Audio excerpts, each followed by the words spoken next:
Good afternoon, ladies and gentlemen. I am Omar Thompson. What's going on, you guys? I'm Cam Hurt.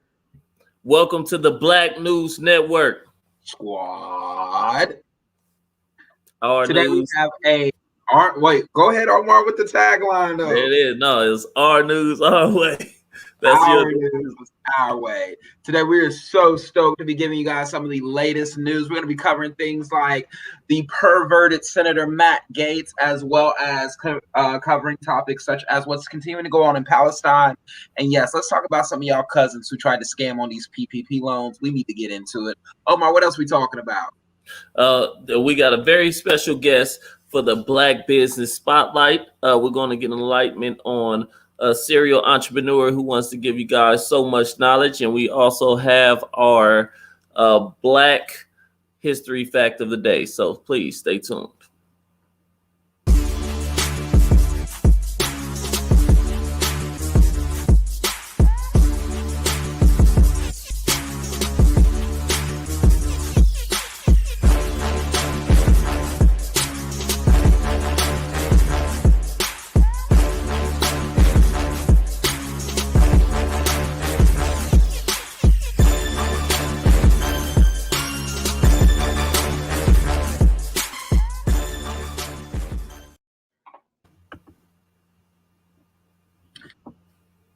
Yo, so we are here with you guys live. Before we get into the show, Omar, you know something that just like hit my mind is every time I've done the show, I've had a different background. I'm gonna see how long I can keep that up and just like shoot different spaces. I think that'd be cool. Right. Hey, you gotta keep it fresh, man. Gotta keep switching it up. And I like that painting behind you. Oh yeah, yes, sir. Gotta respect the Black Queens, man. Hello. Come on, we're gonna get into that later in the season, but that's definitely gonna be a topic of conversation. But first up, we have the Black History Fact of the Day. Omar, what's going on? Okay, so first and foremost, the Black History Fact of the Day. We're going to start bringing you guys every week.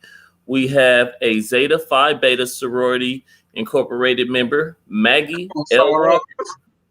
She was the first woman to become the president of a bank in the United States in 1903, and she also started the bank as well. And the name of the bank is, let me see, the name of the bank is St. Luke Bank. And let me see, she also started a newspaper, the St. Luke Herald, and also a department store. During her lifetime, she prioritized the importance of the Black dollar and how it could be used in creating economic independence. In 1925, Virginia Union University awarded her an honorary Master of Science degree. Let us use our monies. Let us put our money out as usual among ourselves and reap the benefits ourselves. Let us have a bank that will take the nickel and turn them into dollars. Maggie L. Walker. Hey man, I think when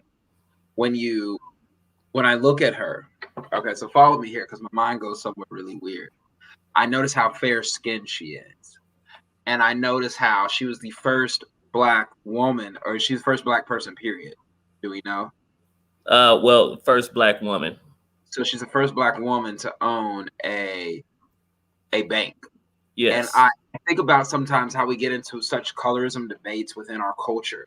But a lot of the time we need people like Miss Maggie or like Brother Brock who are fair skinned to walk into areas to prepare them for people of, say, like my hue. You know what I'm saying? Gotcha. And I think that there's a certain appreciation, there's a certain love that we must give our light-skinned brothers and sisters who especially don't turn their backs on us, who let you know, like, I am Black, even though I'm fair complected, I'm Black. And what they do is they really are able to go in spaces before people are ready to see faces like mine or even yours. And I think that that's to be acknowledged, and that's to be commended. And we need to celebrate that more. We need to celebrate the accomplishments of our light-skinned brothers and sisters as light-skinned accomplishments sometimes, so we can have an appreciation and not feel sometimes so much frustration because they're more able to assimilate or be accepted into society before we are. And that's nothing like we appreciate we appreciate doors being, kicked open. We appreciate glass ceilings being broken down, Absolutely. And if you black, you black, according to the Louisiana one drop rule, right? We know they don't give a damn about how light or dark you are. So you know what? Right. If they won't have you, I'll always have you. You know what I'm saying? Especially if you know what you are and where you come from. And that is what that is. And so, shout out to all the entrepreneurs, man. I have a special affinity towards those who decide to step out of that 9 to 5 and go ahead and pursue, creating jobs for the community, for others, creating a pathway for your own self and also for the generation coming after you, So I encourage everyone to, whatever your talents, whatever your gifts is, go ahead and monetize it, Yeah, absolutely. I also want to give a quick shout out to Historically Black Sense. I'm rocking my Historically Black Sense shirt. 1881 because it's Tuskegee all day, every day. But you can get yours too. Shout out to them for providing us such an amazing platform to do this show week in and week out. And I think we're becoming pros at this. What is this, week 4 or 5? Absolutely. Hey, I definitely feel much better than the first time. So it's all good. Shout out to Adrena. All right, you guys. So y'all already know we're about to get into the current events of the week. Let's go.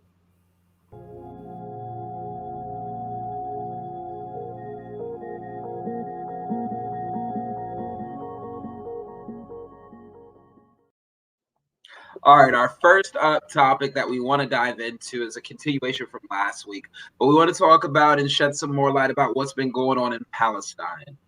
And what we have seen in this past week has been, for me, truly heartbreaking. We've seen Israeli armies bomb schools, press buildings, hospitals. They destroyed the only place in Gaza that could test for the COVID-19 virus. Already, the Israelis weren't giving the Palestinians access to the COVID-19 vaccine while offering their own population free beer if you go and get the vaccine. Now they destroyed the only place where Palestinians can get tested. We've seen mass killings. About 30% of them are kids. I was, doing my research and staying up to date on this, and I saw a video of a young girl who spoke great English. Omar, you're a teacher just like I'm a teacher. So I think teachers have all dealt with kids who may be immigrants who sometimes go back to their home country for whatever reason or another. And that seemed to be the case with this girl. But she spoke in English.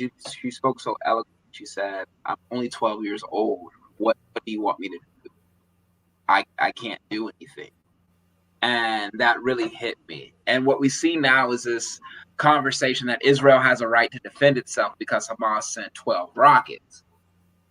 Or I'm sorry, that was a miscalculation. Hamas put about 1,000, 2,000 rockets in. It's important to note that only 2 of those rockets hit because Israel has a defensive system that is sponsored, paid, and bought by the United States government. As a matter of fact, I believe during this very week, President Biden wanted to renew a $600 million spending to Israel to buy, more weapons or whatever. Now it seems like that may get some pushback for the first time in a while in the House. And I think that has to do with the demographics of the House. You have an actual Palestinian woman out of Michigan representing her Michigan district. And I think that says a lot. And then you also have, and that's the one coming out of Michigan is Representative Tlaib. You also have Representative Omar out of Minnesota, who is Somali, shout out Somalia, but who's Somali, who is standing in solidarity with Tlaib and Palestinian people. And I think we need to make sure that we are voting. Stuff like this small stuff that we don't really see in election cycles as an issue, this is stuff why we need to make sure we're voting in our local elections and electing people who look like us into those positions. Omar, any thoughts? Yeah, I was going to say, so there you have it. I hear so many people say, "Oh, what are we voting for?" Why should the vote that don't affect us? And also number 2, Cam. I hear so many people say, hey, that stuff is happening way over there. We got our own problems happening right here. You know, why should we pay attention to things that are happening on a foreign land? To talk to the people why we should pay attention and how does that affect us directly? I mean, voting affects more than what you see on your 24-hour news channels 6 months before the election.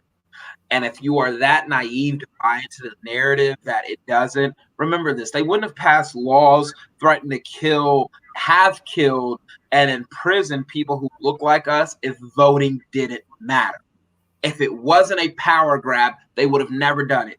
Damn what you think can stop us when we vote in overwhelming numbers, especially the Black community, because it's the most homogeneous voting bloc in America. Nobody else votes as solid as us. And I'm going to keep saying that to my dying day, because that's where our power lies, is that we are so homogeneous and we can really turn anything out. Shout out to Larry Kastner and Philly, who just won his DA election against Carlos Vega. And that's huge. You know, Vega put many men, Black men, behind bars for things they either didn't do or nonviolent crimes, as Larry has come out and tried cops and didn't have that police backing. But because Black people showed out in droves, because progressives showed out in droves, he was able to win his election yesterday by 60%. I'm not by 60%. He won by 60%. He won 60% of the votes. He beat his opponent Vega, who has again put countless amount of Black men in jail. He beat him by 30%. So it's like, we can do this. We can make sure, especially in these big cities, we can make sure that our politics reflects us. Now, when it comes to why you should care about something overseas, to me, it's point blank simple. No other foreign entity, foreign community has stood with us like Palestine has. Palestine, throughout their own oppression, has stood in solidarity with the African-American community like no other group, especially no Arab group. And I think that becomes acknowledgeable because you have people like Sister Angela Davis, who's a living legend, and I dare anybody to question her. You got people like Malcolm X, and we have so many people that we're seeing today now speak about the crisis of right now.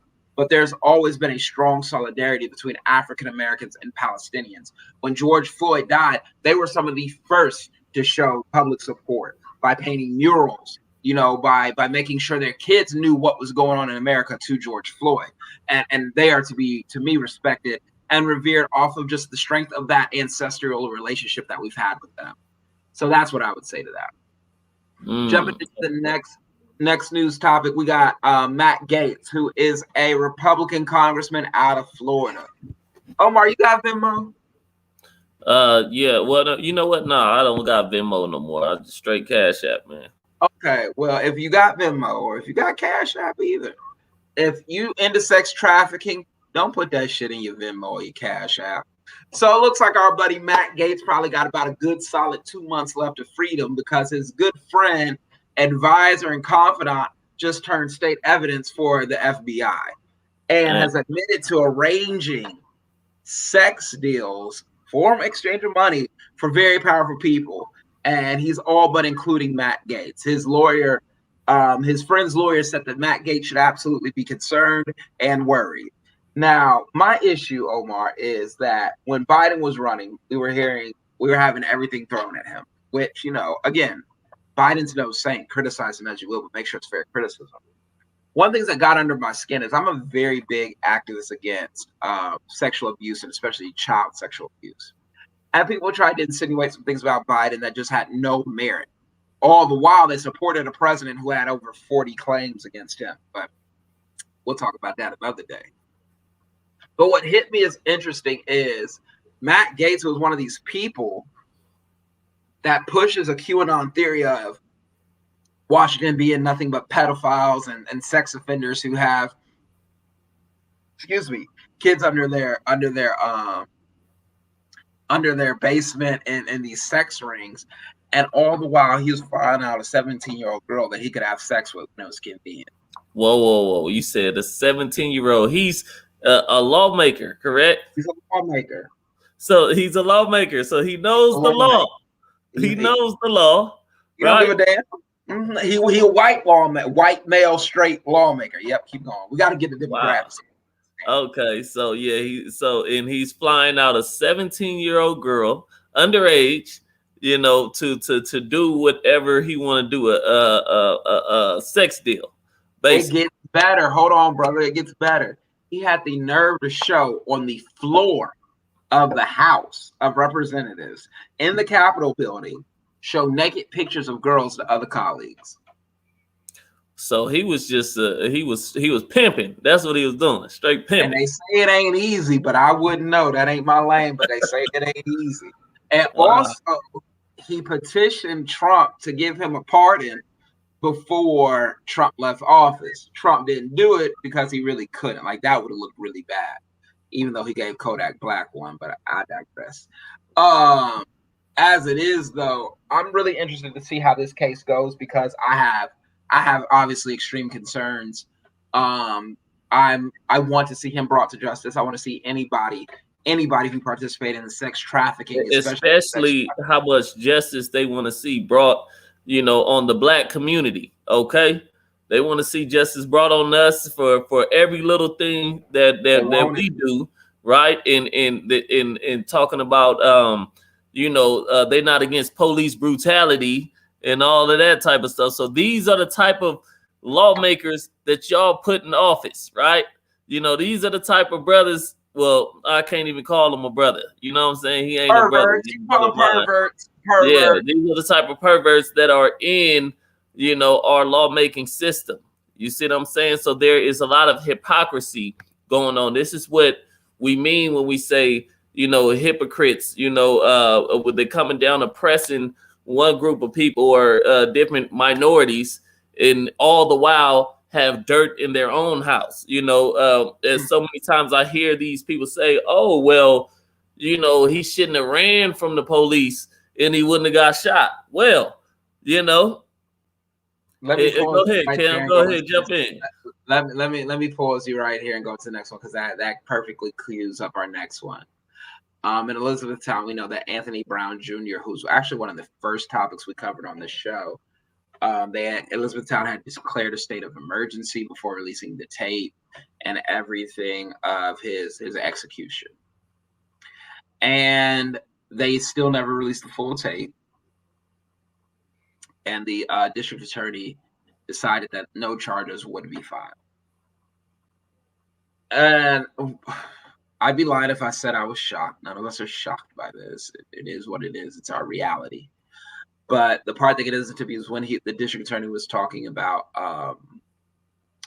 why. And he said, if you get in a car, Anthony Brown Jr. was driving away from police when he was executed. So the common thing was, hey, he's going away from you. He's no threat to you. Why are you shooting him? And the thing was, if you get in a car, and he said, quote, I don't care what direction you're going in, then you are a threat. And I think he left out one key word. If you're Black. Because what we're not going to do is act like we can't pull footage and pull reports, because it's all public, of how many white men that they have pulled over peacefully. He said if you're in a car and you're going, so that means every speed chase should end in that person dying. Am I not correct, Mr. District Attorney? That means anybody who fails to cooperate immediately in a vehicle, Mr. District Attorney, should die. Then why is it that only people who look like us are the ones that die? Listen, I don't argue about the rules. I argue about the implementation of the rules and why you enforce it on one group of people but not another. But I don't expect anything less from North Carolina.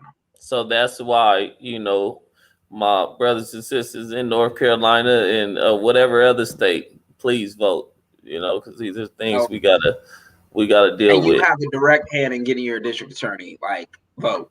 Please vote. Please vote. So you mean to tell me the Illuminati or something is not controlling the votes? Let me tell y'all, I'm bringing y'all in on a secret, okay? The only Illuminati is Disney, okay? That's it. Disney is the Illuminati, and they not worried about this. This is too small. This is too small. This controlling the votes is impossible if you vote in droves. And we've seen it. You cannot point to an election where Black people have voted and an overwhelmingly amount of the community, and that means over 65% to 70% of us voting, and the person who the Black community voted for didn't win. We control these things. But I'm not going to argue with y'all about what your cousin Pookie and Uncle Ray Ray said to y'all. Y'all believe what y'all want to believe. But again, numbers don't lie. Elections don't lie. Who sits in office because of us. Let's do it. Either we're not voting or we vote. That's the only reason politicians, especially on the federal level, are in office. Point blank, period. I want to get into one more thing before we roll up out of here too. Okay, let's talk about PPP. Okay. I've been reading, watching, working. If y'all have anybody y'all know that took out a PPP loan ineligibly, go ahead and say goodbye to them. Go ahead and say goodbye. Because in Tennessee alone, before 11 o'clock today, 43 people arrested for PPP loan fraud. So I just feel a way about that, and you're not gonna get no sympathy out of me. You're in the middle of a pandemic. People were suffering. People were trying to eat, and you abused the system so you could go and get money and do what with it? Really do what? I was reading one story where 5 people got picked up because they were just flashing $100 bills on Instagram. Where is your mama, sir? And why isn't she raising you better? And if she is, why aren't you listening with your dumb ass? But I digress. So, if you got PPP loans, hit up and you did it ineligibly. One, say goodbye to your family because that's a whole federal crime and they are coming for their money. And America's going to need that money in a couple of years for sure. So don't think they're not going to come for you. Also, go ahead and get you a good attorney now. Just get one now. Do it now. Don't wait till you get locked up. Have a plan to get bailed out and all that good stuff. Although I have heard, Omar, they canceling bail for some people. That's it. That's all. Dang. Well, yeah, it was a lot of people balling out. That you How seen they ball out in a pandemic. They was all up in Las Vegas. Where they gonna go? Where was they going? Hey, I mean, they was Vegas. They gonna get their money anyway.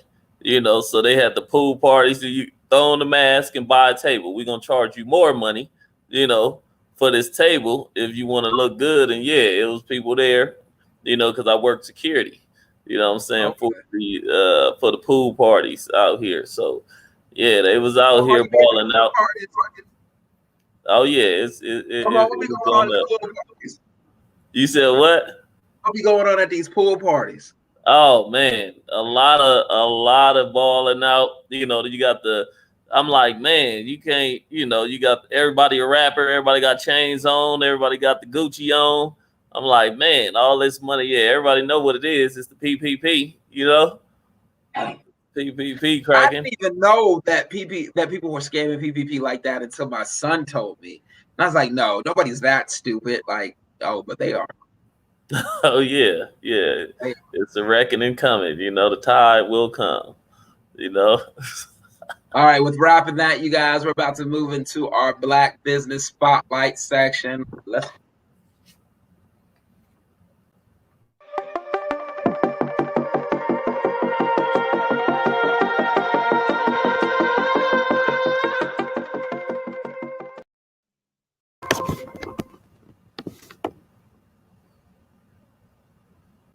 All right, we got brother Brandon Mitchell. Brandon Mitchell on. Okay. Yes, sir. How's it going, sir? Report. Where you reporting on from, brother? What part of the world are you in right now? Originally from Long Island, New York, but I reside in Jersey City right now. Right on. Welcome, brother. Welcome. So please tell us a little bit about what you do and what's going on. Absolutely. So just hope everybody's having a blessed evening. I hope everybody's staying safe with everything that's going on. Big shout out to this platform. I think you guys are spreading a lot of great information. So anybody who's listening, please tune in, please tap in and make sure that you are definitely staying and coming back every week. So My name, for anybody who doesn't know me, is Brandon Mitchell, founder and CEO of a company called BrandResumes.com. Brand Resumes is one of the fastest growing African-American professional resume writing and career advancement companies in the US for entry-level graduates. So we work with a lot of people who are in college, just getting out of college, trying to get situated into their first job. What I like to consider mid-career professionals. Let's say you are, like a manager, or you've been in the career for about 5 to 10 years.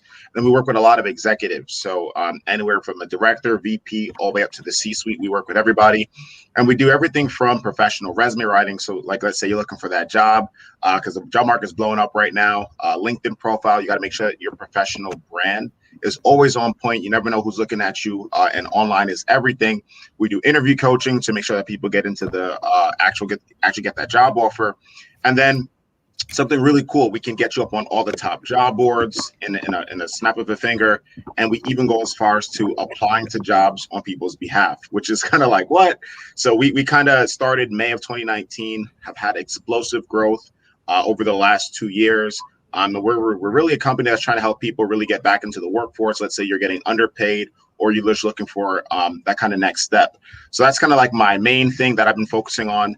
But my background, for anybody who doesn't know, I started my career in public accounting. Graduated with 3 degrees in 3 years. Don't ask me how. Wow. Wait. 3 degrees in 3. You wasn't playing. You was not at the parties turning up then. Yeah. No, not at all. So finance, economics, and MIS, and started my career in public accounting right at PwC, which is one of the big 4 accounting firms right in the heart of Manhattan. Was a technology consultant, so traveled all across the U.S., Wall Street, all throughout Philly, doing some tech consulting, managing multi-million-dollar projects. And what happened for me is I loved it. It was great. The money was excellent. But I saw a bigger purpose in the work that I really wanted to do, and that was actually helping people. So what I did is I quit my full-time job. It was a 6-figure job in 2019, and I never looked back since. That's when I founded Brand Resumes. And like I said, to date, we have over 40 resume writers and career coaches. We have helped over 5,000 clients really get their dream jobs or just boss up their life, especially with the pandemic. But aside from that, I'm also a trucking fleet owner. I own a trucking company. Shout out Next Gen Logistics. We travel freight all across the Northeast corridor to Texas, Cali, and back. And I'm also recently the CEO of a SaaS company, which is a software as a service. So we actually have created our own technology platform for professional resume writers and career coaches called WriteSea, which is hopefully getting ready to raise some money. So doing a lot of different things. This is man. Let me just pay respect and homage to you, my man. Like, honestly, like, number one, you went through school, like, so good people. This is a prime example. If you do what you should, if you do what you're supposed to do, avoid the distractions. 3 degrees, 3 years. Amazing. Serial entrepreneur, man. What type of focus do you have? How do you stay focused? Some people can stay focused for a few months or a few, but it seems like your level of focus is on 10 at all times, and you just keep on going. Like, what drives you? What's your background? Are you from single parent household? What background do you come from? Absolutely. So I'm actually one of 6. I'm the middle child. I actually just turned 25, so relatively young. But the thing is that I've always wanted more, right? Come from a non-represented background. My father is Jamaican American, came to this country when he was 16. My mom is West Indian, from the Virgin Islands. They grew up in the products of the Bronx, and then we relocated to Long Island when they had me and all my other siblings. And I'm actually the first one of my siblings that actually has a 4-year degree. And like I said, I'm the actual middle child. So for me, it was about education first. Even getting into college, I wasn't the type of student who you thought wasn't even going to go to college. I was a class clown in high school. You know what I'm saying? But when I went to college, it kind of changed my life because I realized very early on that I'm playing a different game. When you get into that university setting. And so once I got in there, I just realized that I needed to graduate with a job. It was actually a story. My first semester freshman year was super cool. And then my second semester, freshman year, what happened is I went back home for a little bit for one of the breaks. And at the time, my mom, she was kind of moving. We was getting ready to move from like another town over on Long Island. It's a big suburban area. And what happened is she was like, I'm moving. I was like, okay, cool. So I'm gonna get another bedroom. We're gonna kick it. And it turned out that there wasn't gonna be a bedroom for me. So I was like 19, 20 at that time, and it hit me. I was like, whoa. Like, I'm your first son going to college, and you're not going to have a room for me when I'm, coming and going. So early on, it was kind of like a fight or flight mentality. I mean, I was like, oh, no, I'm going to have to get straight to it no matter what. And when I went back that semester and when I went back, I was just on a mission. I said, look, I don't care if I graduate making $40,000 or $100,000. I'm going to get a job, and I'm going to be able to support myself any way, shape, or form. And having that level of motivation and drive is what propelled me to do everything that I needed to do. Join every club, make sure I was, friends was clowning on me when I was going to different organizations. But the thing about it is I just kept straight through it. And you know what? It was a blessing. So that's a little bit more about where this comes from, where this drive. It's not just I just woke up and was kind of, just straight on it. It came from just humble beginnings and really just working hard and studying. I'm a big proponent in kind of doing your research. And when I got that first internship, it led to another internship, to the first full-time job. And, it's just crazy. Back when I was in high school, like most people, you're working at Dunkin' Donuts. I was a janitor. I worked at Abercrombie & Fitch in the mall. Wow. You're making $7 an hour. So when you started from the lowest to the low. And real quick, Mar Williams says, please provide your contact information. For sure. I'll drop it in the chat, but it's also, you can follow me, Brandon, BRANDON _ the resume guru. On Instagram. My email is brandon@brandresumes.com. You can just type in Brand Resumes. You're going to find us. We got a pretty big web presence. But yeah. Yeah, for sure, man. You got so much going on, and you remind me of myself. Like I'm also, into entrepreneurship. I'm still got the 9 to 5. I'm an educator. But just that a lot of people, they say, hey man, stick with one thing, just one thing. Don't do, too many things. You don't want to be a jack of all trades. Just stick with one. But then you got people like yourself who could do, multiple things and manage them all, get the bag in plenty different places. You see what I'm saying? So Absolutely. That's a special talent, man. Yeah. You have to know how to put people into position, and that, you can't, it's no I in the team. You got to be able to recognize talent and put people into positions that are going to do what has to get done, and so again, I like to, foster a huge diverse team environment. All 3 of my companies are all diverse. We have a lot of women, have a lot of minorities, and that's kind of how we roll. So like I said, that's my story. I have a lot more. I've been featured on Earn Your Leisure, which is one of the biggest business podcasts. Check them out. They hit #1. They've had Mark Cuban on. They've had Gary Vee on.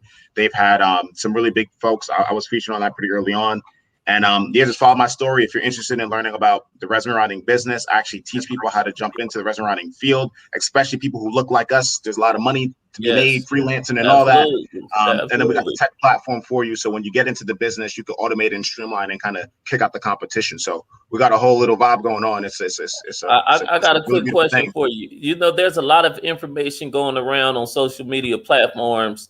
Take a class, do this. How do you differentiate between, what are some things you can look for that you could decipher what's BS and like who's legitimate, where you could learn some good information from? I'll say one thing: you need to see them receipts. You need to see them receipts, meaning that actual proof, right? Because again, you want to make sure that anybody who you're going to follow, anybody who you're going to learn from, has actually done it. And again, they didn't just jump into it, and then in 2 months now I'm an expert, now I'm a this, I'm a that. You want to make sure that people, whoever you're following, whoever you're teaching, if it's not from a institutionalized level, definitely knows what they're talking about. For me, for example, I actually have my students actually posting testimonials all the time. For example, we actually we have our own platform, we have our own company, and I'm always posting sales, always posting business tips, things like that. So you want to make sure that anything, whether it's web design, whether it's, I have people who talk about mobile home investing. I know people talk about trucking investing. I know people who talk about even vending machine flipping. Doesn't matter what that specific, hustle or full-time thing is. You want to make sure that whoever you're following knows what they're talking about. so that you kind of getting straight and good information. Because again, there's a lot of people out here, but again, my thing is that I only talk about what I've been through. So that's kind of it. There it is. Cam, you got any questions for the brother? I do. So you said you made it from the Bronx to Long Island to Jersey City. Now, if there's one thing I know about the Bronx, it's usually where dreams and goals may go to die, because it is so hit poverty, so hit violence, it's so neglected. It really is, to me, probably one of the more beautiful parts of NYC, but because it's so neglected, it just doesn't really get a chance to prosper. As a kid who came from that, and just me and knowing myself and from my hood that I came from, how do you tell somebody who's growing up right now with a single parent living paycheck to paycheck that, hey, you could be investing in your future by no later than the age of 21? How do they conceive that as a reality when they see so many people who are making quick money and losing it, and they see so many people living paycheck to paycheck? Yeah, absolutely. And just to clarify one thing, right? So I'm originally from Long Island, but I have lived in the Bronx for 2.5 years. And I had a family who lived in the Bronx my whole life, right? Grandma, 39 years, whatever. Right. But again, it's very similar backgrounds. It's nothing that's really different, right? Because the hood is a hood, right? But at the end of the day, I think that, and this is something that I'm trying to actually change the narrative even myself, because I think that if I saw more people who look like me now, when I was younger, doing what I was doing, I would have had a different reality. Because when we think about success, we think about a white man, we think about a white woman, we think about that's what success looks like. Oh, the Bill Gates, the Jeff Bezos, the, Steve Jobs of the world, right? For different, your field could be different, right? It could be, politics. It could be, I'm talking about technology and business. That's kind of where I that's where I've seen. But I think that we need more voices. We need younger voices as well, because again, people, let's say, for example, a little baby went out and started talking about, y'all need to be investing. Y'all need to be on the careers. How many people would take that seriously? Because it's about the influence and the impact. And so I think that one is the visibility piece of it. People see more people like us, young business owners, doing what we need to do, running media podcasts, actually doing the thing. And then over time, that's going to create that exposure, because people are going to be interested. Everybody has something that they want to do, but sometimes they feel like it's corny. They feel like, it's not cool to be smart. And I think that we need to change that narrative, that being smart and being educated is actually pretty cool, because you could be safe and have a lot of money in your account. And again, money is capital. Capital is actual leverage to kind of do things. So I think it's really just starting early. What I'm working on right now is a book. It should be out in September. I'm going to be a published author. The book is going to be called How to Land a Job at Graduation, the Blueprint for Your Average College Student. So it's going to talk about my journey going through college, getting my degrees, but then also all the things that I learned when I got to college, because no one educated me before college, right? Networking, the power of relationships, the power of joining clubs, the power of what an internship is, shadowship, externship, all these different concepts that you may or may not even learn while you're in college, but I'm putting it all in a book, sharing my story, other people's stories. So it's going to be a full book.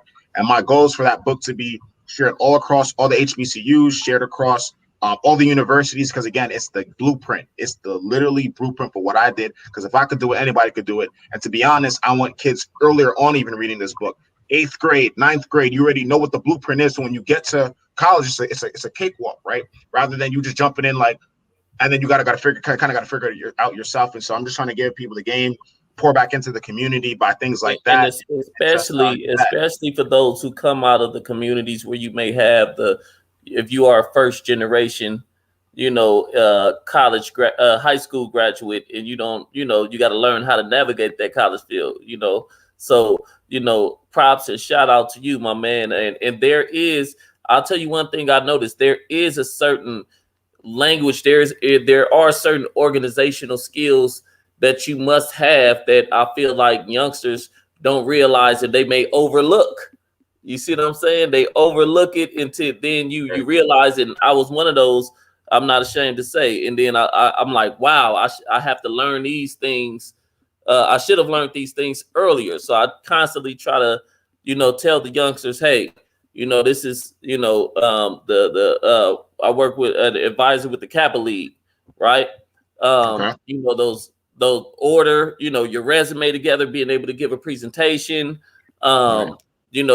that language in a resume. It's not you just don't write a resume. You gotta make that language make sense, you know, for what you work. We do, you know. So, but yeah, I'm going on, but yeah, I just wanted to put that out there, you know. So no, absolutely, you're absolutely we right. might be on overtime. I don't know what we looking at on time, guys. We were definitely over, but this has Okay. been an electrifying conversation. Brandon, thank you so much. I was thinking while you were Absolutely. talking, when you write that book, please hit us up. If we need, you know, I want to definitely support financially, and I definitely want to get my hands on that book and read. And I think that I'm a former educator myself.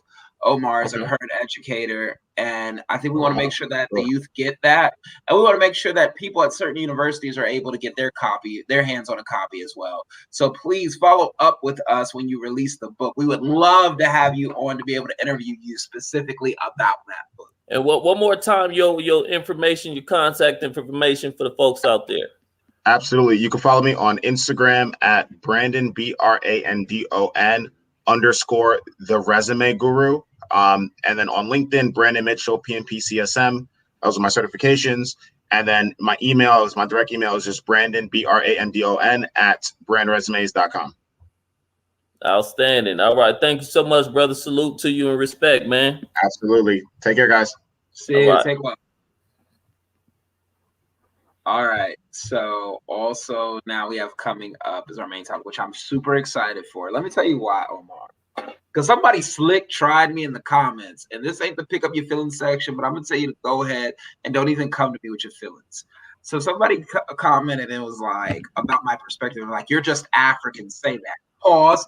I'm African American. Let me tell you something right now, okay? My dad is straight out of Belleville, Metro Detroit area, okay? What up, though, Detroit? And today I am so...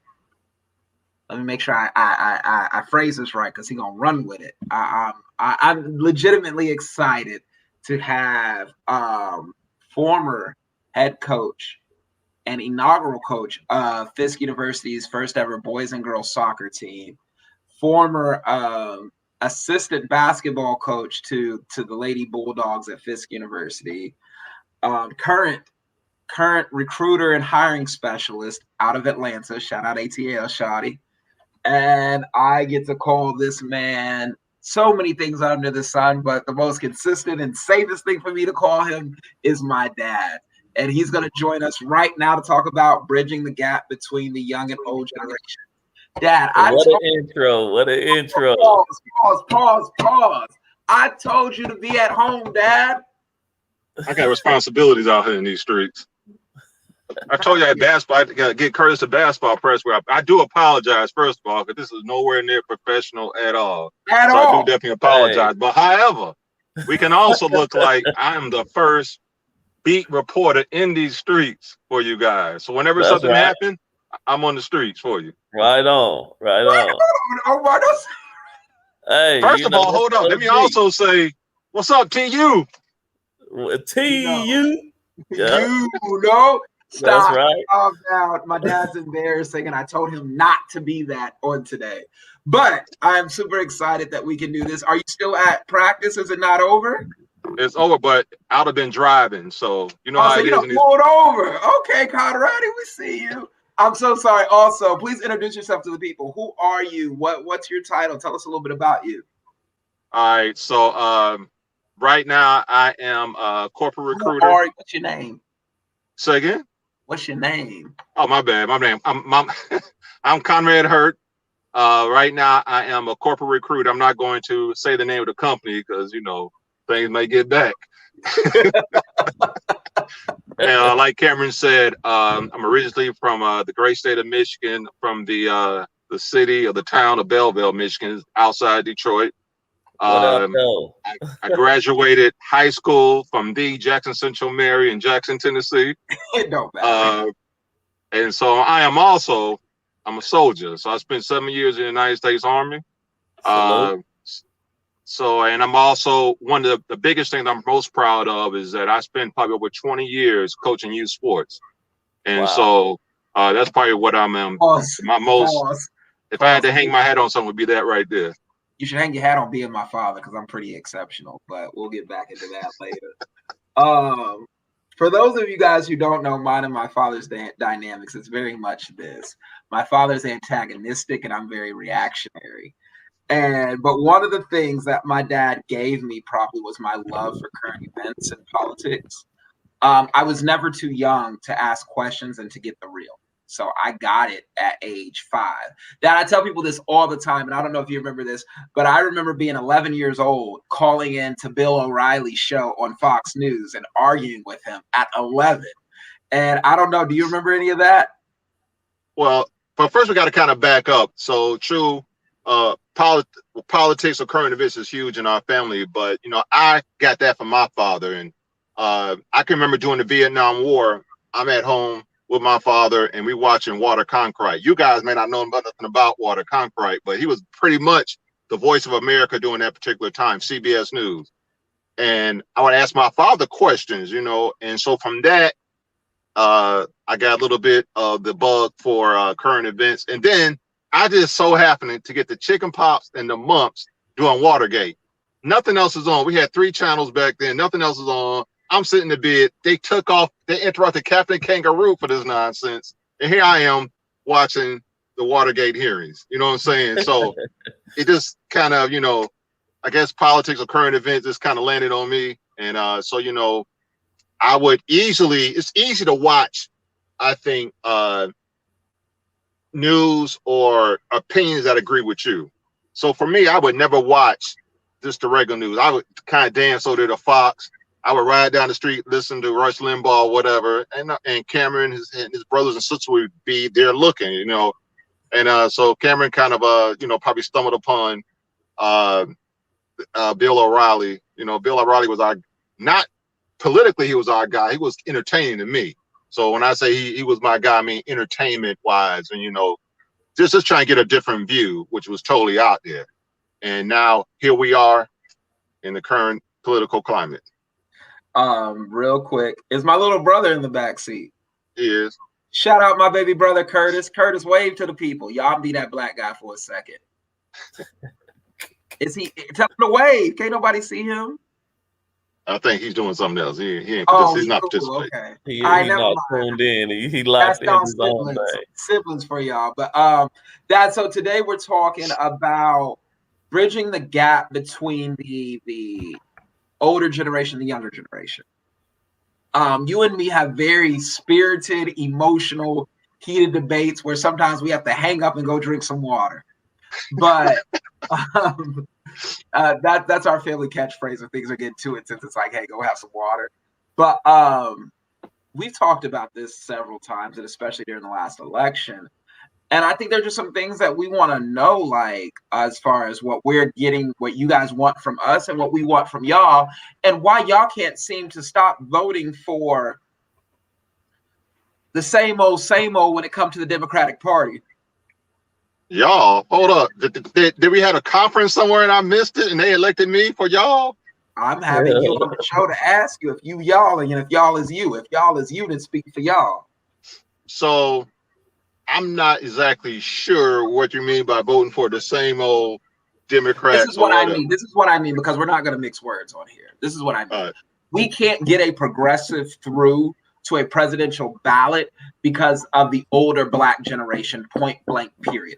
Joe Biden was all ready to die in his election until the older black generation saved him in South Carolina. And it's specifically the older black generation in the South.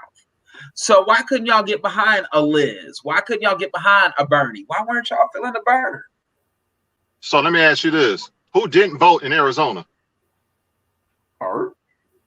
I mean, we went like the primary happened in South Carolina, and I think there was like a super duper Tuesday or whatever, and young folks didn't show up to vote for Bernie. Okay. So while you coming at me as a representative for them, I'm just saying that y'all didn't show up for your guy. So you can't get upset at a group who showed up for their guy and another group you upset because you didn't show up for your guy. Like, okay, so you said we don't want to miss words. So was smoking weed more important than going vote for Bernie?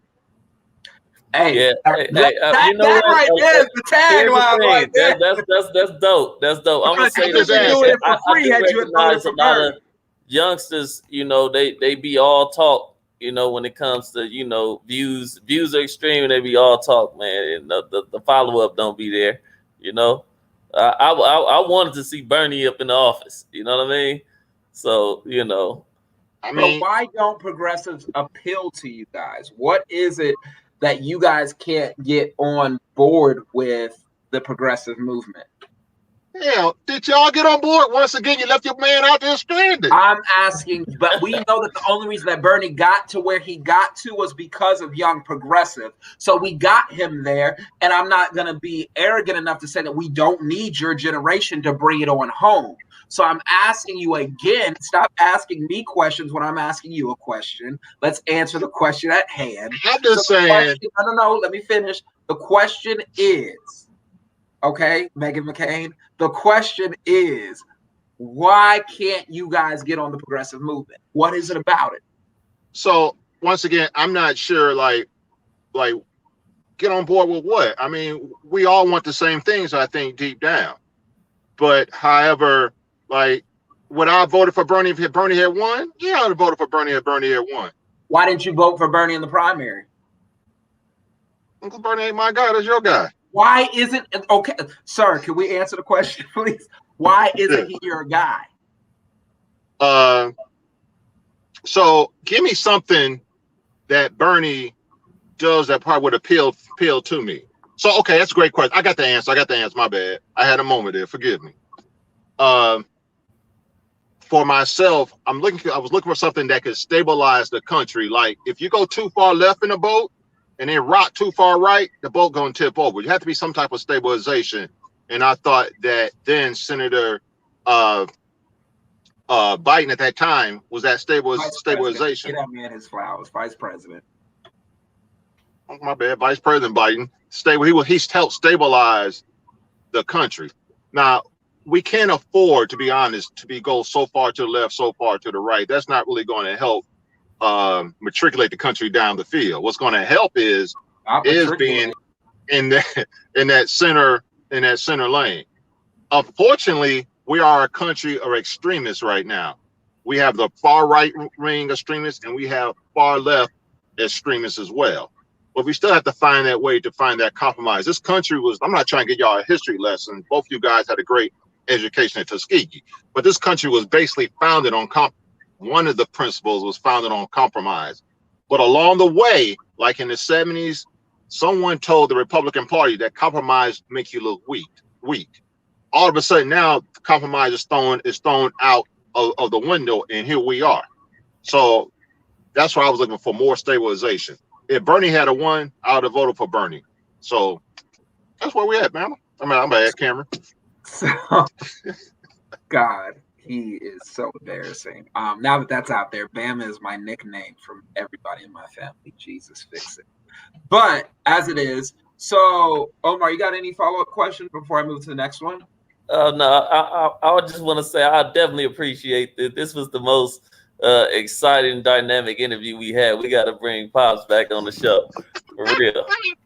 He's a fan favorite for whatever reason on my Instagram. But as it is, so I want to purposely challenge you on some things that I don't think your generation is really up to speed with or cares much about.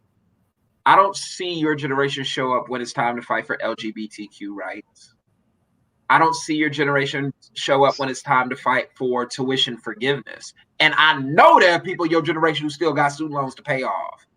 And so my question is, where are y'all? Why aren't those causes that bring y'all to the table?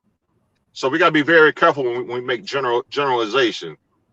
Just like African Americans are a very monolithic group, monolithic. We're not monolithic. Huh? We're not a monolithic group. I'm sorry, we're not. Yeah. Okay. Neither is Generation X. We all over the place. So you got to ask me for my opinion. I haven't had a conference with Generation X, and we took a poll on this, so I can't speak on them.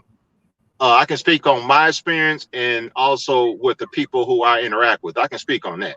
So during the Post nightclub shooting, you had during the Pulse nightclub shooting in Orlando, you had a massacre of LGBTQ people. You've also lately had a very high massacre of Black trans women.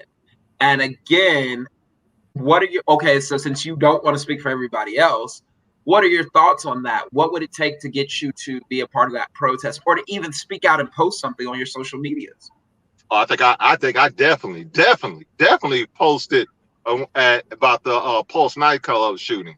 So I'm not, so I don't want to see any. I think we all like do what you do. You see what I'm saying? I don't think I have grown. You see what I'm saying? So I've grown to the point, whatever you do is what you do. As long as what you do don't infringe on me, we good. You see what I'm saying? So as I've told you this before, I probably have hired more people of alternative lifestyle than probably, I'm gonna say probably anybody else. You know what I'm saying? So I am very sensitive to discrimination of any form whatsoever. You can have your own personal opinion, but don't let your personal opinion impact other people's life. That's not cool at all. So as we see, I'm sorry, I just got to keep this going for time's sake. But as we see states pass these laws that are outlawing any type of, gender conformative or confirmation surgeries, what's your thoughts on that? Now, I'm gonna be real with you, okay? Well, you always are. I wouldn't know you'd be any other way. Now, I don't think I'm 6'4", right? 250 pounds, right? All of a sudden, I go get a surgery and I'm competing against young ladies. That's not cool. I didn't ask you specifically for the. I didn't ask about the competing thing. Well, we can get into that, but I asked you specifically for the government, specifically Republican state governments who are small government minded, supposed to be anyways, now enacting laws that stop parents from being able to parent their child the way they see fit at the end of the day. Can we curse on here? I'm just asking. Go for it. We can't curse? I said go for it. Get your ass out and vote. So do you support the government's right to do that is my question. No, man. Why not? Why not? Why not? Because I don't think the government has the authority or should have the right to come and dictate how I'm raising my kids. So people should leave Dwayne Wade alone, is what you're saying. The government should leave Dwayne Wade alone. Once again, we have the right in this country to say whatever. You know what I'm saying? So I can't tell Nancy over there that she can't say nothing about Dwayne Wade. I mean, whatever. Okay, and so as we shift gears, and we've talked about the job report last week and how that we didn't see as many jobs added to the U.S. economy as we would have liked. And we talked about a narrative being that people weren't willing to give up their unemployment benefits. However, you challenge that narrative. What's your take on that? I definitely think that there's this is what I do. So if you pay the people will come. You don't pay them, they ain't coming. Who's going to go work for $12 an hour? I mean, according to Fox News, we should be so grateful to be able to have a job, period. Okay, so don't use Fox News as a source. Okay. So once again, is that even for myself, I'm not gonna throw any salary out there, but there has been companies have come to me and offer me, I'm not doing that. Then I have other companies say, hey, this is what we're doing. I'm like, okay, I can rock with that. So, you definitely got to get your worth. And I'm telling you, get your worth. Whatever you think your worth is, add extra $10,000 and get your money. Get your money, especially at the age that I'm assuming you guys are, like you in your prime earning age. Get that money. Because trust me, they got the money. McDonald's got the money. McDonald's didn't have the money. They keep putting up McDonald's. Walmart got the money. They didn't have Walmart. If Walmart had the money, they wouldn't have all the other Walmart knockoffs. They got the money. Pepsi got the money. Coke got the money. Walgreens got the money. Go get the money. Know your worth. So you from, the Midwest, also, the Deep South. You've seen some things. You come from some things. What is it about this black on black violence that we're missing? Oof. I'm going to come back on that one another time, but it's so deep within people. Always like this is a new saying, or it's a saying, do it for the culture or whatever, but the culture is so deep, and the culture is dysfunctional, and we have things going on that that's been going on for a while now. You know, one of the major influence, and here's the generational thing right here, is music, is art. Is art imitating life or life imitating art? Because one way or the other, the art has an influence on what we do.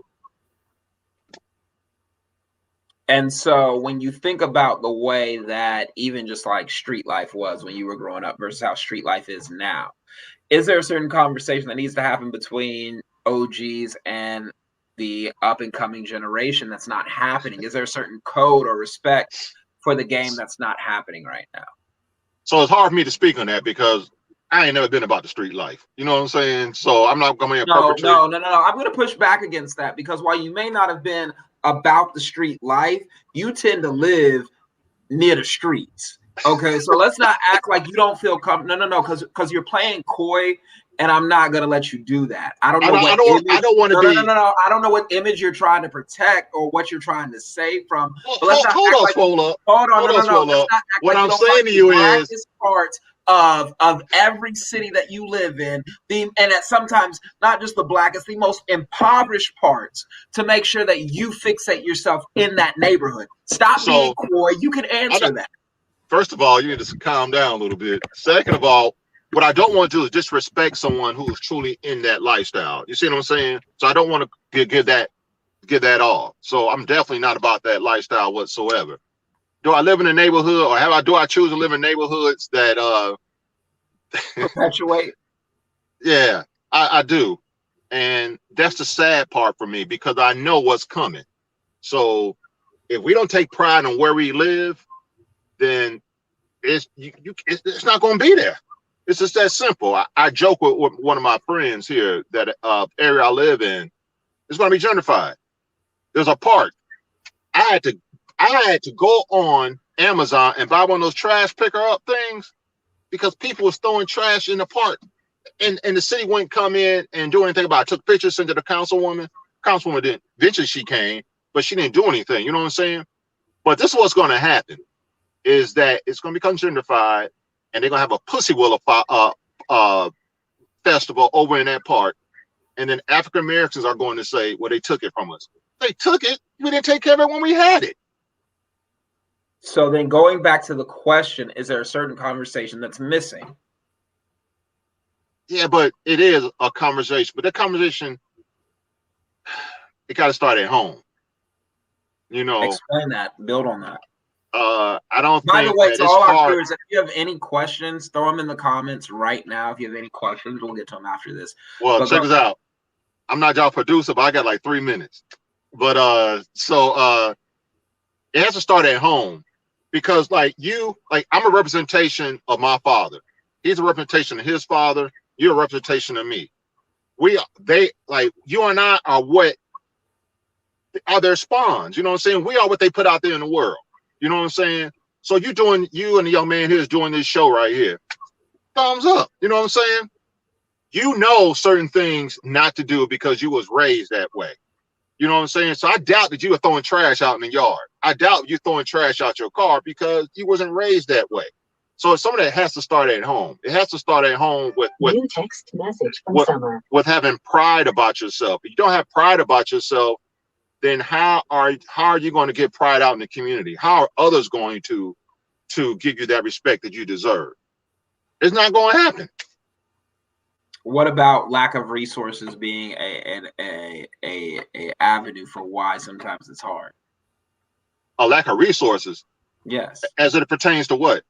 Well, like the white part can go and have as much trash thrown into it as much as it wants. We know that the city is going to make sure it gets cleaned up within that day. The black part cannot do the same thing because the city won't come and see it even after 3 months and you take and send pictures. Thoughts? So there's not a lack of resources. There's just a lack, once again, of having pride about yourself. Pause. No, we're diverting here. So why is it a thing okay for why can't we get the same treatment? Well, first of and all, why shouldn't we challenge the people that be to give us that same treatment? So first of all, there's many things going on that's probably discriminatory or racist, but the park ain't one, I don't think. I'm saying is I almost cursed again, Cameron. Take pride in where you at. Take pride on where you live. Do y'all throw trash when y'all go to Tuskegee in Tuskegee Yard? No, sir. Not. No, sir. Not at Mother Tuskegee. Why? Why not? That's not the etiquette. We was taught to love Tuskegee and to appreciate and respect it. So sometimes we expect like the police to police us. We expect others to police. We need to police ourselves, hold our own selves accountable.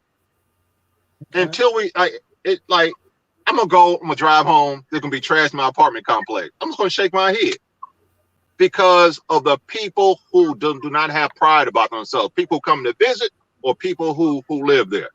If I see trash in my hallway, I'm picking the trash up. It's not about I didn't put it down there, so I'm not picking it up. No, I live here, so I'm gonna pick it up. So you gotta have pride about yourself. Well, sadly, that's all the time we got for you, big fella. But maybe one day we'll have you back on and we'll do this again. Omar seemed to really enjoy you for whatever.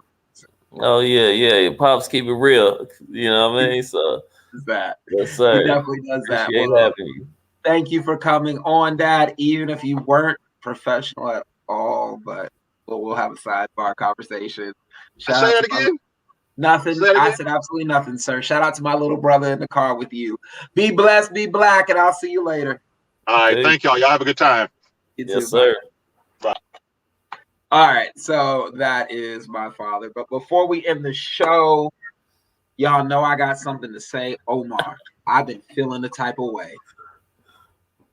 Pick up your feelings. Listen, it is time to come in the room and pick up your feelings because I'm sick of it. I am sick of white liberals. Yes, come on in the room. Come on in the room. Come on in the room. Sit down. Pull up a chair. We're not going to be here long because I'm going to do this read one time and one time only, and I need y'all to grasp what I'm putting down. So white liberals have felt like they've been living their best life for the past year with all these different social justice events that they can be a part of, and they can say, hey, I'm not like the rest. Cool. I welcome allyship. I actually argue that allyship is a real thing against certain, people in my community who don't believe it's a real thing, but I support allyship. However, where y'all got me all the way messed up is that you think that when you notice something or somebody doing something that is horrible, something that is repugnant, that you then get to be racist. Let me get point in case. I don't need to see not a single non-black liberal calling Candace Owens and Uncle Tom. Where they do that at? It's still racist when you say it. And the fact that you can differentiate, because white liberals love to be woke, but the fact that you can differentiate arguing that black people should be able to say the N-word, but white people shouldn't. But for lesser slurs, y'all be right in there. Y'all be right in there. Let me also get y'all all together, not just white liberals, just liberals in general. Y'all can knock it off with this anti-Semitic shit that y'all got coming out your asses because of what's going on over in Palestine. The problem is with the Israeli government. Judaism, Jewish people have not done anything. If you're going to take up the whole plight or your whole issue with Israel, with Jewish people, then go ahead and call everybody in Saudi Arabia in the room. Go ahead and call everybody in Modi's India who's Hindu into the room for their crimes. Go ahead and call every Zionist who is over in China that is letting the Uyghur genocide happen. Go ahead and call them in the room. Call every Orthodox Ethiopian you know about the genocide in Tigray and throw in the Eritrean Orthodox too. Stop it. You cannot use liberalism to cover up and cloak your racist and your prejudice ideologies. And I'm not going to accept that anymore. You're no friend of mine, and you're no true ally to the cause.